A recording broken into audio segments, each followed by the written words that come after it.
Bienvenue aux actualités TVCO, édition du 27 août.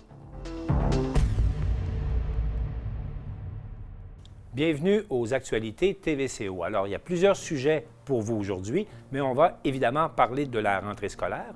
On va d'abord parler de la rentrée scolaire au niveau primaire et secondaire en compagnie de Martine Vallée, qui est la directrice générale du Centre de services scolaires de Charlevoix. On va également parler de la rentrée au niveau collégial, cette fois-ci en compagnie de Marie Aboumrad, qui est la directrice générale, elle, du Centre d'études collégiales en Charlevoix.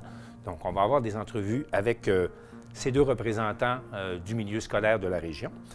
Aussi, on a un reportage parce que la ville de Saint-Hilarion a été désignée pour accueillir la prochaine Maison des aînés. C'est la ministre Marguerite Blais, ministre responsable des aînés et des proches aidants dans le gouvernement Legault, qui s'est rendue à Saint-Hilarion il y a quelques jours pour en faire l'annonce. Alors, Maxime Jaudoin y était, on vous a préparé un reportage là-dessus. Le projet Cordes à main, ça vous dit quelque chose? C'est une initiative artistique qui a vu le jour pendant la pandémie pour contrer l'isolement. Alors, cette initiative a vu son dénouement dernièrement par l'installation d'une grande banderole, une œuvre collective à proximité de Maison-Mère. Alors, on y était également. On a rencontré les initiatrices du projet ainsi que certains participantes à cette œuvre collective. On vous présente ça.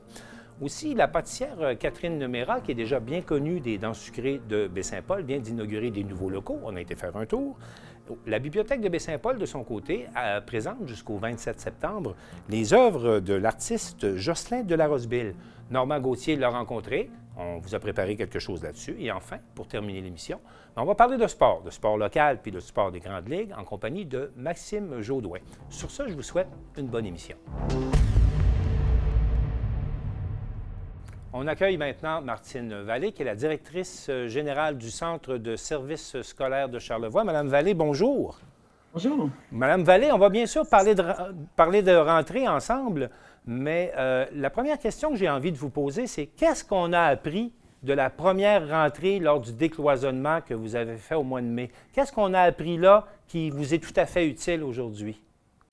Beaucoup de choses. Ça a été une très grande école, là, ce 2 mois de retour là, pour une partie de notre clientèle primaire. On avait quand même on a atteint à un moment donné 67 de notre clientèle primaire qui a fait un retour à l'école au mois de mai, au mois de juin. 67 c'est très bon, là. Oui, c'était excellent. C'était excellent. On a commencé dans la première semaine autour de 62 puis à chaque semaine, on faisait des gains pour se rendre à 66 Donc, pour nous autres, c'était quand même un signal que les familles nous faisaient confiance là, dans la façon que c'était organisé. Oui. Je dirais que ça a vraiment permis, c'est sûr que le modèle d'organisation qu'on fait pour la rentrée a évolué par rapport au modèle qui était proposé en mai-juin. Mais ce qu'on a vraiment appris, c'est vraiment organiser l'école pour respecter plusieurs des règles sanitaires, tout le traçage des corridors, la circulation dans l'école. Ça a permis à notre personnel du primaire, surtout parce que c'est eux qui ont accueilli de la clientèle, alors que le secondaire n'a pas eu cette opportunité-là. Oui. Mais ça a permis au personnel aussi d'apprivoiser un petit peu le contexte de travail en situation de pandémie et là où il y a plusieurs mesures à respecter, toutes les notions de distanciation une fois qu'on circule en dehors de la classe, c'est tout. Donc l'organisation des récréations, ça nous a vraiment permis de voir les enjeux au niveau de l'organisation, tout revoir nos routines au niveau de la désinfection des espaces, des locaux, du matériel. Donc ça, c'est vraiment de grands acquis. Tout l'approvisionnement aussi, parce qu'il y a du matériel qu'on doit s'approvisionner qu'on n'avait pas l'habitude de faire. Donc, tout placer les procédures d'approvisionnement, avoir là, en inventaire, là, se donner des balises pour avoir en inventaire là, suffisamment de matériel. Madame Vallée, durant ce premier déconfinement, vous nous avez confié à plusieurs reprises que vous étiez dans la position où vous deviez réinventer l'école à chaque jour. J'aimerais savoir, est-ce que vous avez dû réinventer la rentrée? Qu'est-ce que vous avez réinventé cette fois-ci? Oui, bien effectivement, on réinvente un peu à partir du nouveau plan qui a été révisé. Là, il y a eu un premier plan de la rentrée qui a été déposé par le ministre au mois de juin, mais qui a été revu au début août. Et je vous dirais qu'il évolue encore. Hein. Hier encore, on était en Oui. entretien avec le ministre, puis il y a encore des précisions à venir, puis des ajustements qu'on aura sûrement à faire, là, même une fois les élèves rentrés. Là. Donc, c'est très évolutif, mais je vous dirais que la grande différence actuellement, c'est qu'on va accueillir 100 de notre clientèle primaire, secondaire à l'école. Donc, 100 vous me dites que 100 vous aviez 67 lors du premier déconfinement.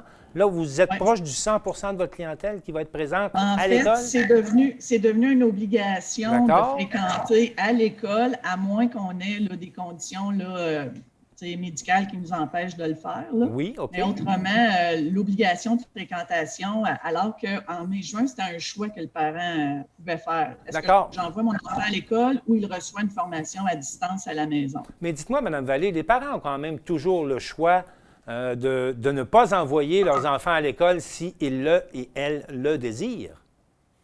Oui, ça a toujours été un droit. Je dirais que la différence avec ce qu'on a vécu ce printemps, c'est que depuis toujours, un parent peut faire le choix de ce qu'on appelle la scolarisation à la maison. Okay. Mais à ce moment-là, il prend en charge la scolarisation. Il doit soumettre son dossier au ministère de l'Éducation, démontrer qu'il a la capacité d'enseigner à ses enfants ou à son enfant. Okay. Puis à ce moment-là, c'est un droit, ça, qui existe depuis toujours là, en éducation.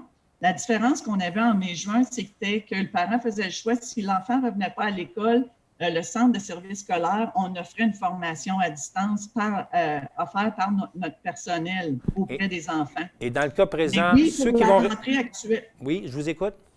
Pour la rentrée actuelle, un parent a toujours le choix de faire une demande pour faire la scolarisation à la maison. Mais est-ce que vous offrez le service? Oui, à chaque année, vous offrez le service. On a quelques situations de familles qui nous font la demande d'une scolarisation à la maison. Vous atteignez actuellement quel pourcentage de vos élèves par rapport à 100 des élèves qui fréquentent l'école? Est-ce que vous avez un fort pourcentage de personnes qui choisissent de garder les enfants à la maison? Est-ce que ça a augmenté ou on est dans les mêmes normes que d'habitude? Oui, je dirais qu'on a fait un sondage justement auprès des parents pour être capable de voir combien qu'on allait avoir d'enfants qui allaient être exemptés là, pour des raisons médicales. Parce que pour eux, quand c'est pour des raisons médicales, on aura toujours une obligation de fournir un service. Ce n'est pas le parent qui va prendre en charge. Alors que le parent qui fait le choix, mon enfant, ce n'est pas pour une condition médicale qu'il ne pourra pas fréquenter, c'est un choix que je fais. Là, c'est le parent qui prend en charge. Actuellement, on aurait à peu près 8 exemptions pour situation là, médicale. Et puis, on a 4 familles qui se proposeraient de faire la scolarisation à la maison. Alors, c'est restreint sur le nombre total d'étudiants que vous avez. Maintenant, on a vu dans les dernières semaines, vous avez dû revoir tout le système de transport scolaire. Vous avez dû également revoir tous les horaires. Vous avez dû donc donner de nouvelles routines à beaucoup de gens là, pour s'ajuster maintenant au service. Quelle est la réponse que vous avez actuellement des parents là-dessus et quelles sont les plus grosses difficultés que vous rencontrez là, présentement dans la rentrée? Je dirais qu'à l'heure actuelle, on a fait des beaux gains. Avec le transport, la crainte qu'on avait, c'est l'obligation de faire 2 circuits pour pouvoir amener toute notre clientèle du primaire à l'école. C'est sûr que 2 circuits, ça voulait dire que les enfants n'arrivent pas à l'école en même temps. Là, il faut faire chevaucher 2 arrivées d'enfants là, dans une même classe. Alors, ce qu'on a fait, c'est on est reparti de la page blanche, on a tout refait nos circuits de transport et là, on arrive à amener notre clientèle primaire sur un seul circuit et la même chose au secondaire. Ça, c'est un gain énorme. Déjà là, ça nous a enlevé beaucoup de complications pour les horaires de la rentrée. Du fait que la clientèle arrive tout en même temps, on peut tout partir avec le même horaire. Cependant, ça nous a demandé, parce qu'il y a une désinfection là, à faire des autobus entre le primaire et le secondaire, ça nous a demandé de revoir de façon importante l'horaire du secondaire. Et donc, maintenant, du secondaire. Oui, pouvez-vous juste nous indiquer le primaire maintenant, à partir de lundi prochain, il faut le dire, à partir de lundi prochain, les classes commencent à quelle heure au primaire et à quelle heure au secondaire? Grosso modo, là, chacun a des petites subtilités, mais grosso modo, c'est 7h45 à 15h10, 15h15. Pour le primaire? Au primaire. Au secondaire, là, justement, dû à la situation là, des circuits de transport, on va commencer davantage, si je ne me trompe pas, c'est vers 10h45 ou 10h30, 10h45, je crois. Puis on va terminer vers 16h30. Donc là, on a dû décaler un peu l'arrivée de nos élèves au secondaire et on a écourté l'heure du dîner puis les pauses au secondaire pour être capable de gérer dans le contexte là, des rassemblements. Veux pas, nos écoles secondaires, c'est 400 quelques élèves, 600, quand même, oui. 50. Donc, il y avait un enjeu là, de gestion lors des pauses et de l'heure du dîner. Donc, on a travaillé un horaire qui commence plus tard, le secondaire. Alors, mais ça permet... Oui. Bien, écoutez, souhaitons que les élèves là, s'adaptent bien à ce nouvel horaire à compter de la semaine prochaine. Avant de terminer, Madame Vallée, il y a des élections qui vont avoir lieu au conseil d'administration du Centre de services scolaires de Charlevoix. Vous aurez donc un conseil d'administration en remplacement d'un conseil des commissaires auparavant. Comment est composé le conseil d'administration et qui pourrait être appelé à siéger là, autour de la table du conseil d'administration? Oui, le projet de loi 40 a amené vraiment une nouvelle composition de la gouvernance où on a remplacé, dans le fond, des élus, des gens qui avaient été élus là, par la population de Charlevoix, par cinq grandes catégories de représentants. On va avoir 5 représentants des parents qui seront issus du comité de parents. Donc, un parent intéressé à siéger au conseil d'administration du centre de services scolaires devra franchir le processus de participer à son conseil d'établissement. De son conseil d'établissement est désigné à participer au comité de parents et le comité de parents va désigner ces 5 parents qui vont représenter ce groupe-là au conseil d'administration. Donc, 5 représentants des parents. Oui. Il y a maintenant une ouverture qui se fait au niveau de la communauté. Oui, il y a aussi 5 représentants de la communauté qui vont siéger au CA. Ces gens-là vont être, vous allez voir, là, on fait des avis de désignation publique là, dans les prochains jours. Sur notre site Internet, il va y avoir l'information aussi. Donc, ces 5 gens de la communauté-là vont être cooptés parce que préalablement à leur arrivée, on va avoir déterminé les 5 représentants de parents et les 5 représentants des membres du personnel. On va donc recevoir les candidatures des gens intéressés de la communauté.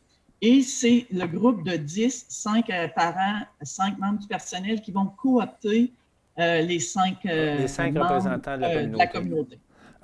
Donc, ces élections pour les représentants de la communauté, en tout cas, sont ouvertes au grand public.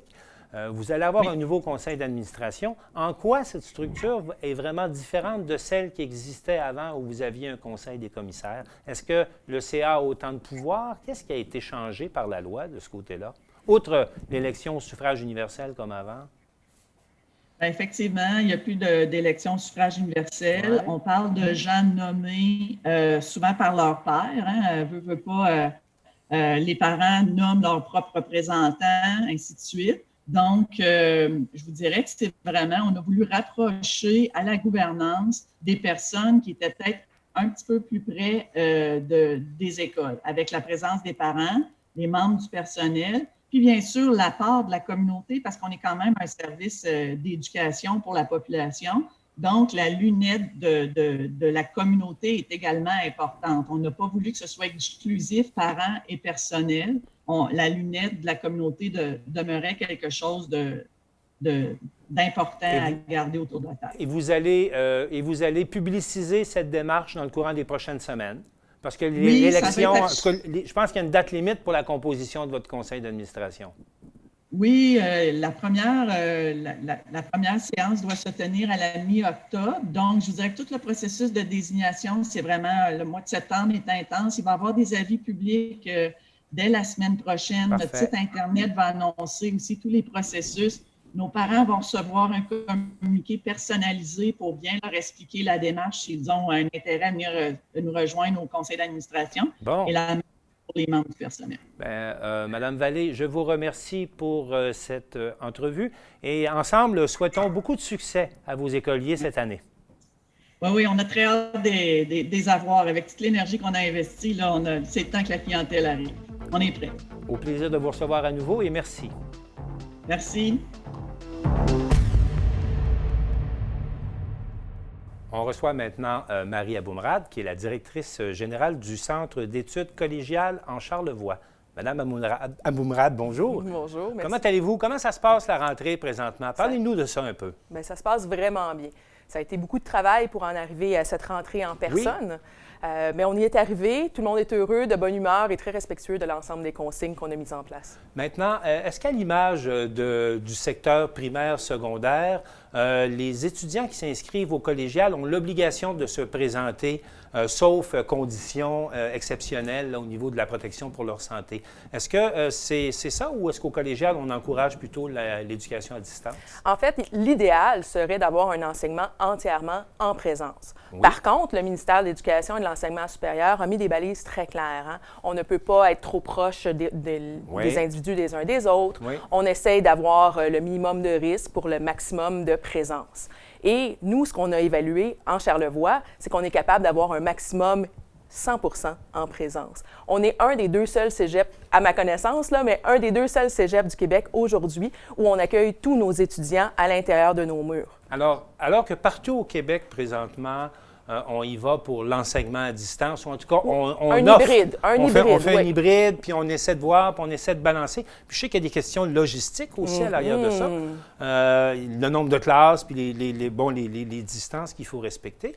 Mais on comprend que vous, de votre côté, vous avez vraiment fait le choix de dire non, nous, on fait notre session 100% en classe avec nos étudiants. Absolument, parce qu'on croit à ce mode d'apprentissage-là. Okay. C'est plus facile, c'est plus naturel, c'est ce que les étudiants ont toujours connu, c'est ce que les professeurs ont toujours connu. On a une belle relation puis une belle chimie quand on apprend en personne. Et nous, au CECC, on a la chance d'avoir naturellement des petits groupes dans des relativement grandes salles de classe. Ah bon?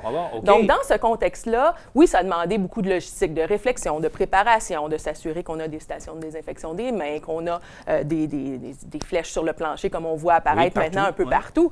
Et on a quand même réussi à prendre les décisions au bon moment, c'est-à-dire au moment où on accepte les inscriptions, où on donne l'information aux étudiants et aux professeurs pour se préparer pour la session. On a été capable et en mesure de dire qu'en fonction des normes qui nous sont demandées, on est capable d'inclure tous nos étudiants à l'intérieur des murs du CECC pour la formation régulière. Et comment ont réagi les étudiants? Très bien. La majorité l'ont demandé. Hein, parce Donc, tous ceux qui étaient là et qui revenaient pour compléter leur formation, pour la poursuivre, voulaient cette formule-là. Voire même qu'il y a des étudiants de Charlevoix qui pensaient aller faire des études collégiales ailleurs, qui sont restés dans la région parce qu'on était en présence. Parce que ça fait partie de l'image, la projection, de l'idéal d'être pas juste en présence de son enseignant, mais aussi des autres personnes dans la classe, de ses amis. On apprend beaucoup par le contact avec les autres, par la confrontation de nos idées. Puis c'est toujours plus facile en personne. Alors, au total, sur votre nombre habituel d'étudiants admis versus ceux que vous avez admis à compter de cette semaine, je comprends bien. Jusqu'à demain, on les accepte, oui. Vous les acceptez jusqu'au vendredi. Qu'est-ce que ça donne comme réponse, comme telle, à vos programmes de formation? Bon, c'est sûr que parce que c'est une rentrée très particulière. Nos nombres fluctuent de jour en jour. Hein. Les étudiants qui arrivent du secondaire n'ont pas vécu une fin de secondaire habituelle. Ils ont vécu toutes sortes d'expériences cet été qui sont complètement hors normes, que ce soit beaucoup trop de travail ou pas du tout de travail. Donc, les chiffres ont fluctué tout l'été. Jusqu'à cette semaine, ça fluctue encore, mais je peux dire qu'au moment où on se parle, on a à peu près le même nombre d'étudiants que l'année dernière à pareille date. On est à 205. Je pense que l'année passée, on était à 210. Mais la beauté de la chose, c'est qu'ils sont ventilés dans tous nos programmes.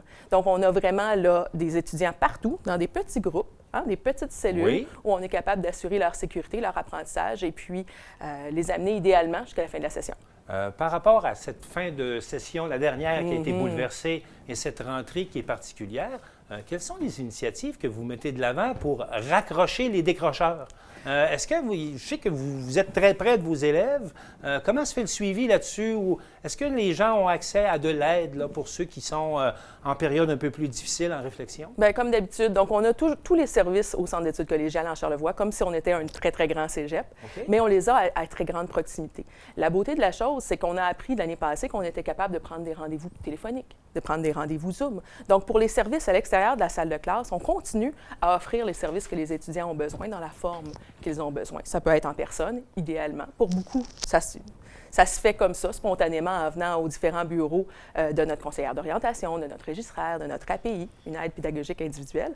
Et ça va se faire en présence? En présence, mais on vient de rajouter, oui, la possibilité de prendre rendez-vous puis de le faire en ligne, parce que d'un fois, et c'est vrai, avec l'horaire qu'on a essayé de construire de la manière la plus logique possible pour éviter les déplacements, donc, il y a des étudiants qui se ramassent avec des journées pas de cours, bien, ils peuvent avoir les services à ce moment-là, au téléphone ou en ligne. Donc, on essaye de puiser le maximum des apprentissages de la session dernière en ligne en étant en présence, puis là, pour notre communauté, pour la réussite des étudiants. Vous avez déjà évolué dans des environnements qui étaient beaucoup plus gros, dans des structures beaucoup plus grosses. Est-ce que ce n'est pas un peu spécifique à notre région, cette possibilité que vous ayez de continuer à donner un enseignement en personne à l'ensemble de vos... Est-ce qu'on peut voir ça ailleurs? Est-ce que c'est quelque chose que vous pensez qui est reproduisible ailleurs? Effectivement. L'autre cégep qui est 100% en présence, là, comme nous, c'est Bécomo. Donc, on parle d'une région où il y a très peu d'étudiants qui se déplacent en transport en commun, par exemple. Donc, là, on sait qu'on a un facteur de risque accru quand on est avec des inconnus dans un autobus. Nous, on n'a pas ça. On arrive dans notre cégep, on se reconnaît tous et on est capable beaucoup plus facilement, parce qu'on n'a pas l'anonymat d'un grand établissement, on est capable de dire « Hey, Germain, tu t'es pas lavé les mains. » Hein? Donc, on a la capacité aussi, puis l'entre-gens, de dire « Oui, dans ce contexte-là, je te demanderais de mettre ton masque, mais une fois que tout le monde est assis et on respecte les distances entre les deux individus, on peut enlever le masque, comme vous et moi aujourd'hui, là, présentement sur le studio. » En respectant la bonne distance. En terminant, j'aimerais savoir vos projets pour l'année à venir. Est-ce que vous avez identifié un ou deux projets ou des objectifs particuliers que vous pouvez nous partager? Alors, effectivement, bien, le premier projet, c'est d'amener tous nos étudiants à la meilleure réussite scolaire qu'ils peuvent avoir dans le contexte de COVID. Ça veut dire que pour l'instant, c'est en présence, mais ça voudrait dire que si la santé publique nous demande de nous reconfiner, on le fasse et on le fasse au meilleur de nos connaissances de l'expérience qu'on a eue le printemps dernier. Qui était à distance. Qui était à distance. On a aussi deux nouveaux programmes. Un qui a déjà commencé au printemps dernier à la formation continue en guide de tourisme d'aventure et d'écotourisme, où on accueille toujours les étudiants pour la deuxième session, donc on peut avoir des admissions en continu. Et on a aussi un nouveau programme à la formation régulière en technique de gestion d'un établissement de restauration. Comme vous le savez, hein, l'industrie de la restauration à Charlevoix a été vraiment très sollicitée cet été. Donc, on aimerait avoir là, la plus grosse cohorte possible, d'autant plus que nos étudiants vont devenir des spécialistes de survivre à des situations exceptionnelles dans l'industrie. Et cette cohorte est vraiment au nombre minimal présentement. Là, vous avez 2 étudiants. Là. Présentement, on avait 3 admis, mais un qui n'a pas pu se joindre à nous à cause de la fermeture des frontières. Donc, on espère que cette personne-là sera avec nous la session prochaine ou l'année prochaine. Mais à 2, c'est suffisant pour faire en sorte que notre équipe de professeurs se mobilise, que l'industrie soit vraiment consciente des efforts qu'on essaie de mettre en place. Accueille un petit groupe dans le contexte actuel. C'est plus de l'enseignement, c'est de l'enseignement personnalisé, quand on se retrouve avec 2 étudiants. Mais dans le contexte de cette année, c'est peut-être la meilleure chose parce que d'aller faire des visites industrielles dans des cuisines, dans des lieux de restauration ou de transformation alimentaire, aussi bien être un petit groupe. Fait qu'on met ça en place puis on va être prêt pour encore plus d'étudiants l'année prochaine. Marie Aboumrad, merci beaucoup d'être venue nous voir. Je vous souhaite beaucoup de succès dans vos études cette année. Merci beaucoup, Nadine. Merci. Merci, au plaisir.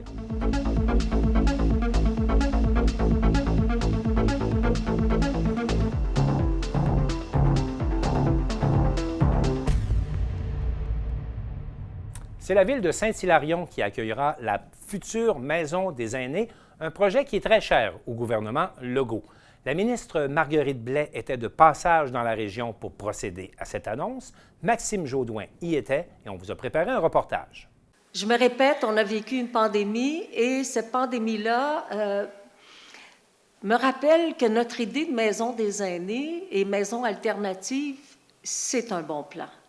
Pourquoi c'est un bon plan? Parce que ce sont de petites maisonnées à l'intérieur d'une maison qui fait en sorte qu'on peut isoler davantage nos personnes qui sont hébergées. C'est une nouvelle forme d'hébergement qu'on propose. Ici, à Saint-Hilarion, ce sera 48 places. Donc, 4 petites maisonnées à l'intérieur d'une maison, 12 places pour des adultes ayant des besoins spécifiques, plus particulièrement en déficience intellectuelle, mais il pourrait y avoir aussi des personnes ayant une déficience physique, mais on essaie de les regrouper, et 3 petites maisonnées pour des personnes aînées. De nos jours, dans nos CHSLD, Majoritairement, ce sont des personnes qui ont des pertes cognitives, des troubles neurocognitifs sévères ou majeurs, si vous préférez l'expression, et ça prend un hébergement différent. Alors, il faut maintenant que nos hébergements fassent en sorte qu'on puisse protéger les personnes le plus possible. Dans ces petites maisonnées, chaque personne aura une chambre plus grande, toilette et douche adaptée.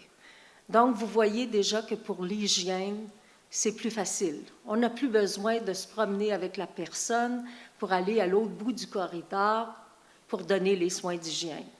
On pourra les prendre aussi en perte d'autonomie modérée et les garder jusqu'à la fin pour empêcher des déménagements à répétition.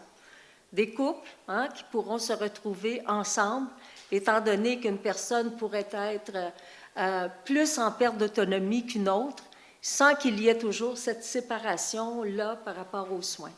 Maison des aînés, une magnifique annonce ce matin. Je suis tellement fière, tellement contente. On le travaille depuis un petit bout. On a essayé de travailler ça un peu en secret, là, parce que les annonces, ça vient toujours au bout d'un certain nombre de mois de travail. Ça fait partie de l'effort de notre gouvernement pour rendre aux aînés ce qu'on leur doit. Les aînés ont bâti notre Québec. Les aînés, on leur doit la dignité, on leur doit des milieux de vie intéressants, stimulants, des milieux de vie sécuritaires. Et le concept de Maison des aînés partait de cette idée-là. Puis quelle vision on voulait avoir pour nos aînés? Puis pour nous, c'était clair à la CAQ qu'on voulait changer la vision pour l'hébergement des aînés. Alors est née l'idée de la Maison des aînés. Je suis absolument fière de pouvoir l'annoncer aujourd'hui. Pour moi, ça signifie énormément parce que c'est un projet qu'on travaillait depuis que j'étais dans l'opposition.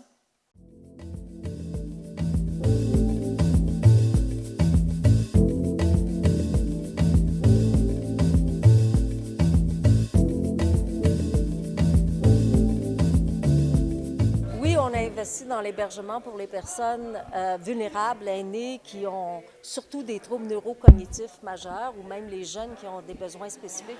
Mais la clé du succès, c'est l'investissement dans le maintien à domicile.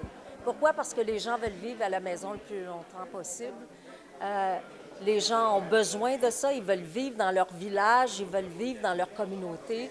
Alors, le gouvernement du Québec, même avant la pandémie, la COVID-19, avait investi 280 millions supplémentaires qui s'ajoutaient aux 1,6 milliard de dollars annuellement pour le maintien à domicile.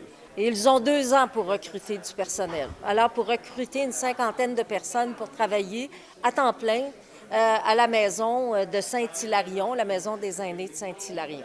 Vous savez, on aurait pu construire des maisons juste dans les grands centres. Ce qu'on vise, c'est les communautés. Pourquoi? Parce qu'on vise le maintien à domicile, puis on veut aussi garder vivantes nos communautés. Alors, c'est merveilleux qu'on puisse s'installer à Saint-Hilarion, qui est un petit milieu de vie en plein centre-ville, là où la communauté y est. On veut que la communauté s'accapare de cette maison-là. La construction prendra 2 ans. Donc, on a 2 ans à partir de maintenant pour pouvoir trouver les employés. Je n'ai aucune inquiétude à ce sujet-là parce que ce seront des milieux de vie qui vont être très, très attrayants pour les travailleurs de la santé. C'est beaucoup plus aéré. Ce sera des installations neuves également, donc je n'ai pas trop d'inquiétude. Nous avons 2 ans, le CIUS est là-dessus. Notre gouvernement continue toujours le déploiement des services à domicile. Ça, il n'y a pas de changement. On veut revoir la vision de la façon dont on traite les personnes en perte d'autonomie et les aînés également. C'est important. Donc, une partie de ça, c'est d'amener plus de soins à la maison et l'autre partie, c'est de créer les maisons des aînés où est-ce qu'on a un environnement qui ressemble davantage à la maison, beaucoup plus fenestré, beaucoup plus grand. Ce sera 4 petites unités de 12 personnes, dans le fond. Alors, avec des grandes aires ouvertes. Ça fait partie de l'ensemble de ce qu'on fait comme gouvernement. L'un se fait en parallèle avec l'autre. Donc, les soins à domicile vont être augmentés pour les clientèles qui peuvent et qui en ont besoin. La maison des aînés, c'est autre chose. C'est pour les personnes aînées et les personnes qui sont en forte perte d'autonomie.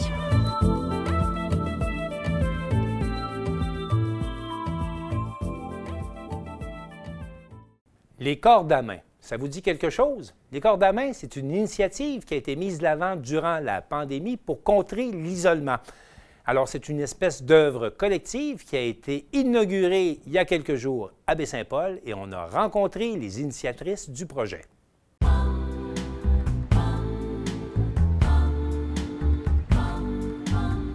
Moi, je suis responsable des loisirs à la résidence des bâtisseurs. Elle m'a appelée, elle avait une idée. Ouais. Moi, l'idée, en fait, quand j'ai contacté Gabrielle, moi, comme j'étais bénévole depuis 1 an, j'étais habituée d'aller voir les résidents. Puis, durant la pandémie, j'ai commencé à faire des genres d'interviews. Moi, je suis recueilleuse de récits de vie, puis j'ai commencé à faire ça à distance avec eux. Finalement, on s'est dit, bon, mais comment on peut impliquer les personnes aînées dans un projet qui est plus grand qu'eux, puis leur prouver que même si vous êtes confinés dans votre logement, vous faites partie d'une communauté, vous êtes capable aussi d'engendrer du lien. Fait que l'idée de la corde est venue de là, c'est un liant. Puis après ça, la main pour la symbolique, bon, ben la main, c'est la solidarité et tout. Puis là, ben finalement, ils ont lancé le bal, puis après, il y a plein d'autres groupes qui se sont joints au mouvement. Parce que ce projet-là, ben, il a été possible parce qu'il y a beaucoup de gens qui ont participé. Madame Marcella, à quel endroit vous avez fait votre main comme ça? Je l'ai fait chez les bâtisseurs. Une après-midi, c'était toute la maisonnée. J'ai dit, il faut avoir 91 ans pour aller se mettre la main dans de la gouache pour être toute sale.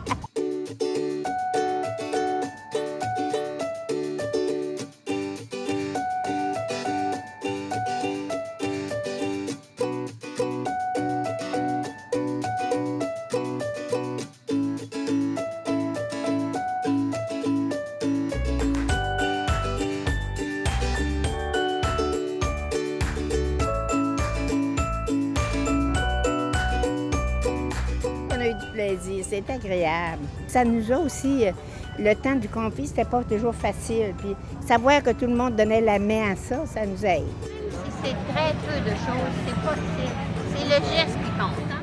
Il y a les petites franciscaines, mais il y a plein d'organismes, le centre de femmes, le manoir, le camp de jour, on a la formation Alpha qui a participé, les balcons.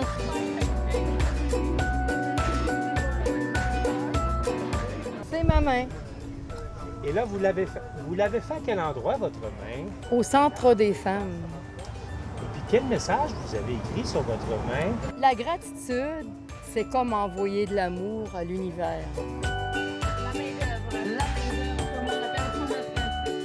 Écoute, on l'a fait avec des personnes âgées, donc il n'y a pas d'âge pour ça. T'sais, nous, notre but, c'est juste de pouvoir continuer à amener la communauté à être ensemble, à valoriser chacun de ses membres, peu importe son âge ou ses conditions mentales, physiques. Écoutez, c'est important qu'on reste tous liés et tout le monde a quelque chose à apporter. Ouais. Donc, c'est ça qu'on voulait, en fait. Le projet, c'est ce qu'on expliquait tantôt, c'est qu'il y a beaucoup d'impacts invisibles. La solidarité, les liens, l'appartenance, c'est des choses qu'on ne voit pas nécessairement, mais la corde est là pour le symboliser parce qu'on l'a fait dans une période où on était loin les uns des autres, où on ne pouvait pas nécessairement être en contact. Puis malgré ça, on a réussi à rassembler des gens. Au total, vous avez recueilli combien de mains sur votre corde à main? Roulement de tambour, on n'a aucune idée. On n'a aucune idée! Après avoir enlevé toutes les épingles à linge, on avait 3 bacs d'épingles à linge, on avait 2 bacs de cordes. Fait que pour moi, il y en a vraiment beaucoup. Et cette banderole de l'amitié sera installée jusqu'à quand ici? On peut en profiter jusqu'à l'Action de grâce. En fait, on va début octobre, ouais. C'est ça, début octobre. À l'Action de grâce, on va la décrocher. On risque de faire un petit événement symbolique lors du décrochage de la corde. Vous pouvez aller voir le www.cordamain.ca pour voir le projet, mieux comprendre, nous soutenir. Et même si vous avez des idées, vous pouvez nous suggérer des idées pour la suite. La pâtissière Catherine Mérat, déjà bien connue de toutes les dents sucrées de Baie-Saint-Paul, a aménagé dans des nouveaux locaux au centre-ville. On est allé voir ça. La pâtisserie Catherine Mérat, anciennement située sur la rue Racine à Baie-Saint-Paul, a récemment ouvert ses portes sur la rue Ambroise Fafard. Selon elle, ce changement était nécessaire dû à un besoin d'espace, un recrutement au sein de l'entreprise et la présence de la clientèle locale. La pâtisserie a grandi quand même au cours de cette année. La clientèle locale a vraiment été présente et puis on avait besoin de plus de place. On a recruté un chef de production à temps complet. On a une personne qui vient nous aider, qui est étudiante à temps partiel. Donc on a besoin de plus de place, que ce soit pour la boutique, que ce soit en cuisine, mais surtout pour les ateliers de pâtisserie qu'on donne, où la demande était quand même assez importante. On avait besoin d'offrir quelque chose qui fasse plus professionnel, qui fasse plus pâtisserie. Et donc c'est pour ça qu'on est super contents du coup d'être là. Catherine Mérat affirme que son nouvel emplacement sera bénéfique pour la population de la région. C'est sûr que les touristes, on ne les voyait pas du tout l'année passée là où on était, mais je dois dire que le produit que j'offre, c'est vraiment pour la clientèle locale, c'est vraiment une pâtisserie. Je suis contente parce qu'il y a encore plein de personnes d'ici, là de Baie-Saint-Paul ou de Charlevoix, qui ne me connaissaient pas et puis qui viennent nous découvrir, parce que c'est vrai que c'est quand même plus visible ici. Après les touristes, je sais que je n'ai pas du tout une offre touristique. C'est de la pâtisserie, les touristes viennent, mais je vois que ce n'est pas forcément ce qu'ils recherchent. Donc c'est très bien que ça reste très local et puis je veux que ça reste local. Je veux être ouverte à l'année pour répondre aux besoins des gens d'ici. Elle termine en mentionnant que ce déménagement non prévu au départ était une occasion qu'elle devait saisir. L'été a été mouvementé avec le déménagement, ça s'est fait quand même assez vite, c'était pas quelque chose de prévu, ça a été une occasion qu'on a saisie, une opportunité à prendre. Pour l'instant, je pense que je suis quand même moins touristique que les commerces sur la rue Saint-Jean-Baptiste, mais il y a quand même beaucoup de monde. Et puis les gens d'ici continuent de nous faire confiance, donc ils m'ont suivi malgré le déménagement, même si c'est pas très loin, ils sont quand même là. Donc oui, je suis plus que contente. J'espère que ça va durer.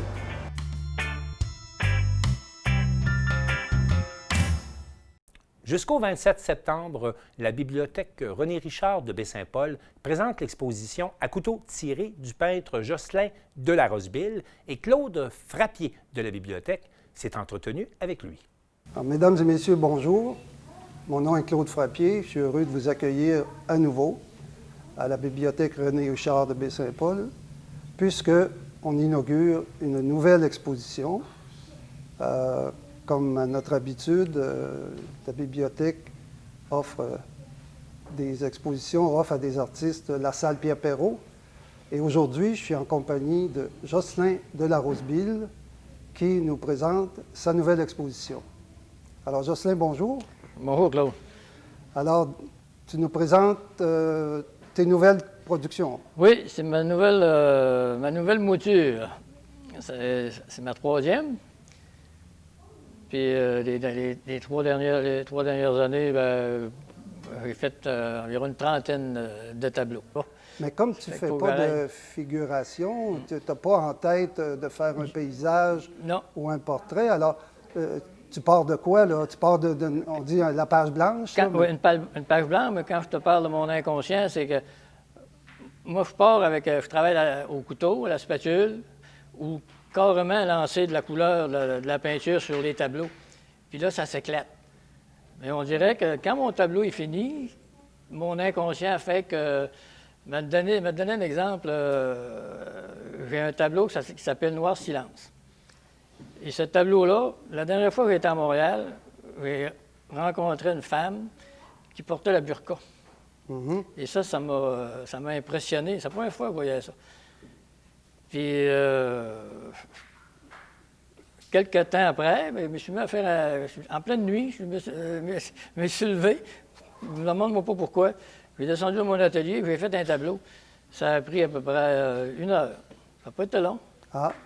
Et le tableau, la manière que je l'ai vu, je voyais la femme en arrière de cette burqa-là, avec le masque, puis que, je ne sais pas, je la voyais...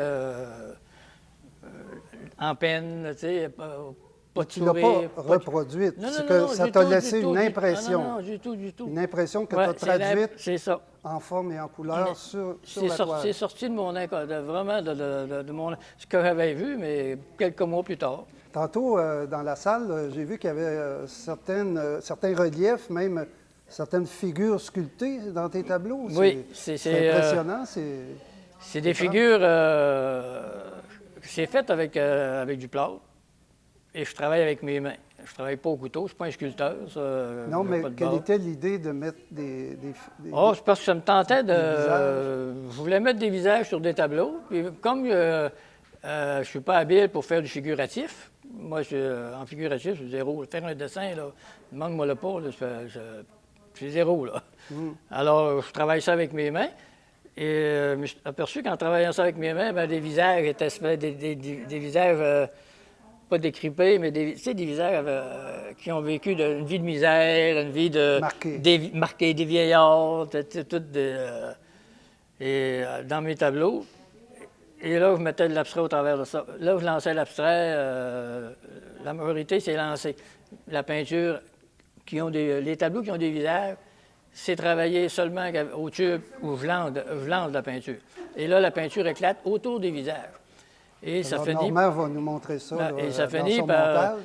Parce que mon tableau principal, qui s'appelle « À couteau tiré », lancer de la peinture, à un moment donné, les gens qui vont regarder comme il faut, quand tu regardes, leur imaginaire à eux vont voir, moi le mien, tu vois un soldat. Dans le temps de la France, quand la France, pour moi, c'est l'envahisseur qui a envahi les Premières Nations. Parce que moi, les 3 visages qu'il y a sur le tableau, c'est les Premières Nations. Ah. Alors là, moi, je vois un soldat. Moi, je le vois de dos, avec un hallebarde, puis le chapeau. Et on peut voir, disons, imaginaire, on peut voir aussi, peut-être aller loin, mais le même soldat, ça peut être un prêtre, la religion qui a envahi les Premières Nations. Alors, je te remercie beaucoup. Alors, je rappelle que c'est une exposition à la salle Pierre-Perrault de la bibliothèque René-Richard de Baie-Saint-Paul. L'exposition, l'artiste invité est Jocelyn de la Rosebille. Son exposition s'intitule « À couteau tiré ». L'exposition peut être vue tous les jours jusqu'au 7 septembre. Après le 7 septembre, l'exposition pourra être vue aux heures d'ouverture de la bibliothèque. Alors, on invite tout le monde à venir. Vous pouvez arrêter en passant quand vous venez chercher des livres à la bibliothèque ou simplement en passant sur la rue. Profitez-en. C'est très vivant, très coloré, j'oserais dire très joyeux, mais en tout cas, c'est à voir. Alors, merci. À la prochaine.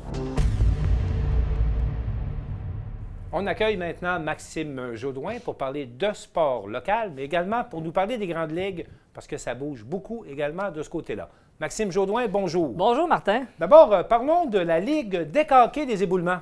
Oui, parce que l'année régulière, en fait, s'est terminée jeudi dernier aux éboulements. Donc là, maintenant, on embarque dans les séries éliminatoires, comme toutes les grandes ligues. Nous aussi, on y arrive. En fait, la Ligue, parce que je m'inclus là-dedans. Okay. On arrive également dans ce chemin-là. Alors, tout d'abord, je félicite l'équipe Maçonnerie Guy Tremblay, qui a terminé en première place, suivie par l'équipe Dépanneurs Voisins, qui se termine au classement. Donc là, ce soir, on a 2 séries qui vont, en fait, ce qu'on appelle les matchs suicides décisifs. Donc, on perd, on est éliminé. On gagne, on poursuit. Okay. Alors, je tiens à souhaiter bonne chance, évidemment, à mon équipe, c'est Mort Suspension, qui va affronter la ferme nordique ce soir à compter de 19h. Alors, bonne chance à eux. Max, bonne chance avec votre équipe. Oui, exactement. Maintenant, on sait qu'en cette période de pandémie, les sports individuels là, sont à l'honneur, sont en vogue. Oui, c'est. Et là, on a vraiment des sportifs solides parce qu'on a un nouveau record dans le parcours de 28 km en sentier de forêt qu'on appelle le loup solitaire qui a été mis en place par Arikana. Oui, alors on parle de Jean-Philippe Thibodeau, qui lui est de Charlevoix, donc il a fait un record, comme tu mentionnais, sur le 28 km.